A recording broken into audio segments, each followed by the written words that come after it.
Student, जामनीकांत BEd college की class में स्वागत है आप लोगों का। हम लोग पेडागोगी क्लास में जो है वो विभिन्न प्रकार के रिसोर्स मेथड के बारे में पढ़ रहे थे।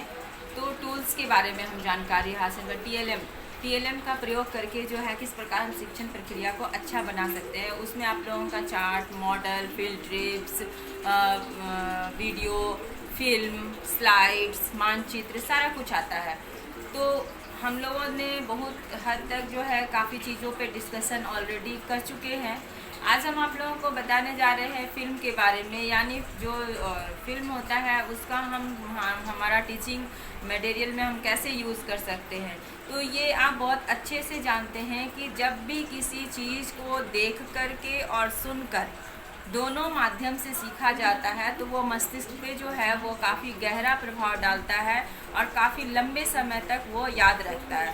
फिल्म दिखाने का मतलब ये होता है कि हम चलचित्र के माध्यम से जो है वो कैसे अपने शिक्षण प्रक्रिया को बेहतर बना सकते हैं। तो इसको दिखाने का उद्देश्य हमारा ये होता है कि छात्र जो है वह उस परिस्थिति के बारे में देख करके जो है अच्छी तरह से समझे जिस समय वो घटना घटित हुई है।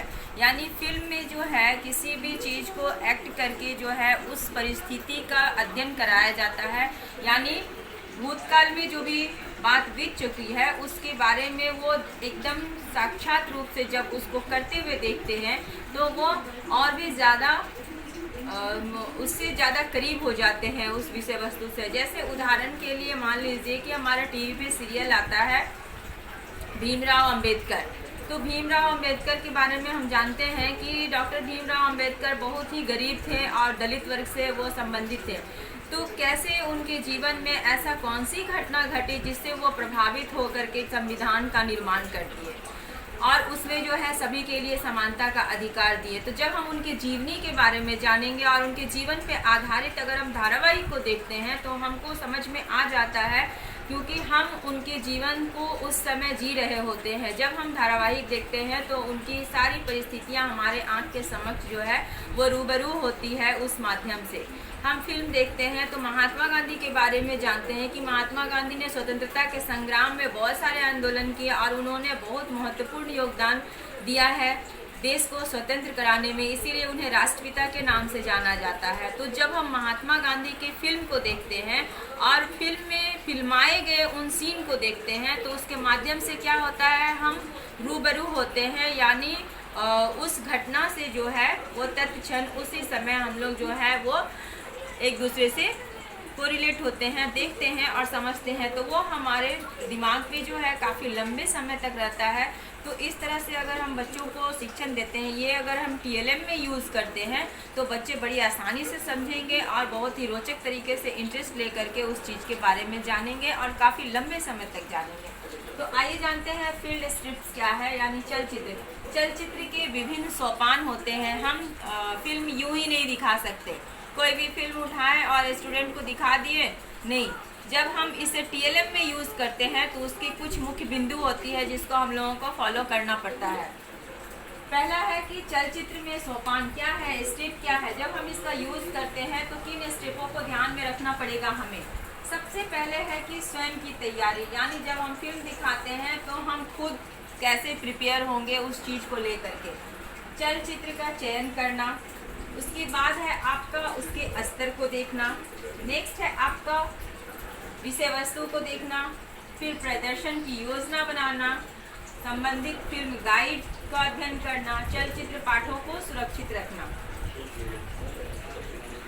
इसको हम समझाते हैं आपको कि चलचित्र का चयन ये तैयारी है। जब हम टीएलएम में इसको यूज़ करते हैं तो सबसे पहले क्या होता है, हमारा चलचित्र का चयन करते हैं कि हम किस फिल्म को जो है वो स्टूडेंट को दिखा सकते हैं। हम सभी फिल्म को नहीं दिखा सकते हैं क्लासरूम में।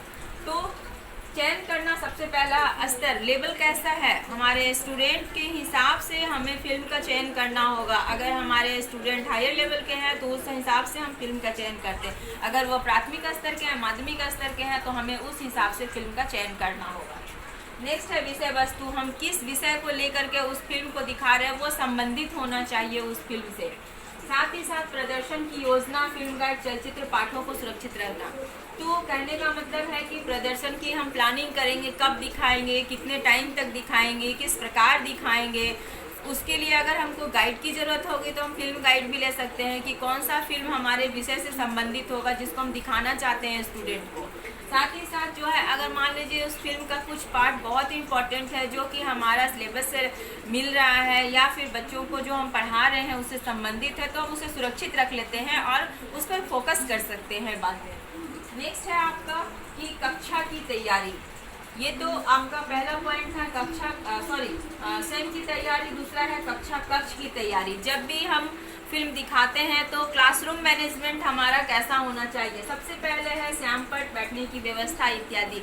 यानी जिस क्लास में हम बैठा रहे हैं, जिस चीज़ में हम बच्चों को फिल्म दिखा रहे हैं, श्यामपट्ट में तो हम दिखा नहीं सकते, प्रोजेक्ट में दिखाते हैं। प्रोजेक्टर जब हम है हमारा क्लासरूम में है कि नहीं, वो व्यवस्थित है कि नहीं, क्लासरूम में जितने बच्चों को हम बैठाना चाह रहे हैं उसकी व्यवस्था है कि नहीं। तो कहने का मतलब क्लासरूम मैनेजमेंट हम लोगों को देखना होगा फिल्म दिखाने से पहले। नेक्स्ट आपकी कक्षा की तैयारी, यानी अपनी क्लास की तैयारी हम कैसे करेंगे, ठीक है। तो इसका पहला पॉइंट आता है चलचित्र की आवश्यकता बताना। जब हम बच्चों को फिल्म दिखाते हैं तो ऐसे ही ले जा करके फिल्म नहीं दिखा सकते, हमको बताना होगा कि क्या ज़रूरत है इस फिल्म को आप लोगों को दिखाना। उसकी आवश्यकताओं के बारे में हम पहले डिस्कशन करेंगे स्टूडेंट से कि इस आवश्यकता के कारण आपको ये फिल्म दिखाया जा रहा है ताकि आप विषय वस्तु को अच्छे से समझ सकें। नेक्स्ट है आपका उसको प्रेरित करना, असाधारण शब्दों का अध्ययन करना और मुख्य बिंदु को जो है उल्लेख करना या लिखना। यानी बच्चों को हमको बताना होगा कि क्या आवश्यकता है, साथ ही साथ बच्चों को मोटिवेट भी करना होगा, प्रेरित करना होगा फिल्म देखने के लिए और उससे संबंधित जो भी मोरल वैल्यू हम देना चाहते हैं उसके लिए। इसके अलावा जो है उसमें बहुत सारे ऐसे असाधारण शब्द आएंगे जिसके बारे में बच्चे नहीं जानते, तो उसका अध्ययन करना भी हमें सिखाना होगा। साथ ही साथ जो फिल्म की प्रमुख बिंदु है उसको हाईलाइट करना जरूरी हो जाता है। नेक्स्ट पॉइंट है आपका चलचित्र का प्रदर्शन। जब हम प्रदर्शन करते हैं, जब हम दिखाते हैं, तब हमको किस चीज़ का ध्यान में रखना पड़ेगा। सबसे पहला पॉइंट है इसका कि एक ही टीचर होना चाहिए उसको दिखाने के लिए। अगर 2-4 टीचर होंगे तो 2-4 व्यू देते रहेंगे तो क्लास हमारा डिस्टर्ब हो जाएगा। तो दिखाने के समय में एक टीचर होना चाहिए, एक ही कक्षा होना चाहिए और एक ही फिल्म होनी चाहिए। यानी एक क्लास में ही हम बच्चों को दिखाएं, ऐसा नहीं कि एक ही समय में 2 क्लास में अगर हम फिल्म दिखा रहे हैं तो उससे बच्चे समझ नहीं पाएंगे। यानी जितने बच्चों को हमको दिखाना है उसको एक ही क्लास में बैठाना होगा, एक टीचर होंगे जो उनको गाइड करेंगे। साथ ही साथ जो है कि आपका एक फिल्म होगा, ऐसा नहीं कि तुरंत में कोई फिल्म दिखा दिए, तुरंत में किसी और फिल्म का पार्ट हम उसको दिखा दें, तो इस तरह से जो है वो भ्रमित हो जाएगा स्टूडेंट। नेक्स्ट है आपका निष्कर्ष या अनुमान। छात्रों एवं शिक्षकों के प्रश्न की विवेचना करना। हम फिल्म दिखाते हैं जस्ट एंटरटेनमेंट के लिए नहीं, हमको फिल्म दिखाने का रीज़न क्या है, तो उससे संबंधित जो प्रश्न उठता है उसको क्या करना, विवेचना करना होगा। साथ ही साथ कभी कभी परीक्षा भी लेना होगा और परीक्षा लेने के अलावा हम जिस फिल्म को दिखाए हैं उस फिल्म को ड्रामाटाइजेशन के द्वारा हम स्टूडेंट के माध्यम से करवा करके उसका रिकैप्चुलेशन भी कर सकते हैं और इवैल्यूएशन निकालने में हम लोगों को काफ़ी सुविधा होगी जब हम इस तरह से कार्य करते हैं। और इस तरह से कार्य करने का उद्देश्य हमारा यह भी होता है कि बच्चे उस स्थिति में जा कर के देखें, सुने, समझें और उस पर इनोवेशन करें, यानी कुछ नया अनुसंधान करें। तो इस तरह से जो है जो चलचित्र हम दिखाते हैं अपने TLM में, तो उसका एक प्रमुख उद्देश्य होता है, विशेषकर इतिहास शिक्षण में जो है यह काफ़ी महत्वपूर्ण है। तो आज के क्लास में इतना ही।